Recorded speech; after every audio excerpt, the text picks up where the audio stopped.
Sa Re Ga Ma Pa senior season 5 தனது முதல் ஒளிபரப்பு தொடங்கி இன்று வரை ரசிகர்கள் மத்தியில் நேங்கா இடத்தை பிடித்துள்ளது. புகழ்பெற்ற இந்த நிகழ்ச்சியின் 5வது சீசன் புதிய நடுவர்கள் மற்றும் திறமையான போட்டியாளர்களுடன் ஒவ்வொரு வாரமும் சுவாரஸ்யமான திருப்பங்களுடன் ஒளிபரப்பாகி வருகிறது. நடிகை தேவயானியின் மகள் இனியா இந்த சீசனில் போட்டியாளராக கலந்து கொண்டுள்ளார். தனது மகள் இசைத்துறையில் சாதிக்க வேண்டும் என ஆசைப்படும் தேவயானி ஒவ்வொரு வாரமும் அவரை உற்சாகப்படுத்த நிகழ்ச்சிக்கு வருகை தருகிறார். இனியா பாடிய பல பாடல்கள் ரசிகர்கள் மத்தியில் பெரும் வரவேற்பை பெற்றுள்ளன. இந்த வாரம் கேப்டன் விஜயகாந்தின் பிறந்த நாளை முன்னிட்டு அவரது பாடல்களுக்கு அர்ப்பணிக்கப்பட்ட சிறப்பு சுற்று நடைபெற்று வருகிறது. இந்த நிகழ்ச்சியில் விஜயகாந்தின் மகன் சண்முக பாண்டியன், இயக்குனர் RK செல்வமணி ஆகியோர் சிறப்பு விருந்தினர்களாக கலந்து கொண்டு சிறப்பித்தனர்.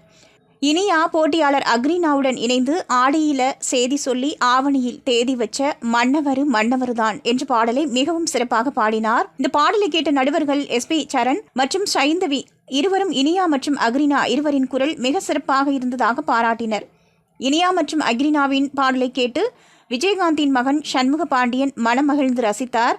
மேடையில் மற்றொரு போட்டியாளரான பவித்ராவுக்கு, நான் உங்கள் தம்பி, உங்கள் மகளின் படிப்பிற்கு என்ன உதவி வேண்டுமானாலும் நான் செய்வேன் என்று கூறி விஜயகாந்தை போலவே உதவும் மனப்பான்மையை வெளிப்படுத்தினார். இதனால் நடுவர்கள் மற்றும் ரசிகர்கள் நெகிழ்ந்து போனார்கள்.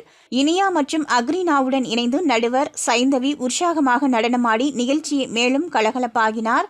இந்த வார நிகழ்ச்சி இசையும் மனித நேயமும் இணைந்த ஒரு நெகிழ்ச்சியான அனுபவமாக ரசிகர்களின் மனதில் பெரும் தாக்கத்தை ஏற்படுத்தியுள்ளது.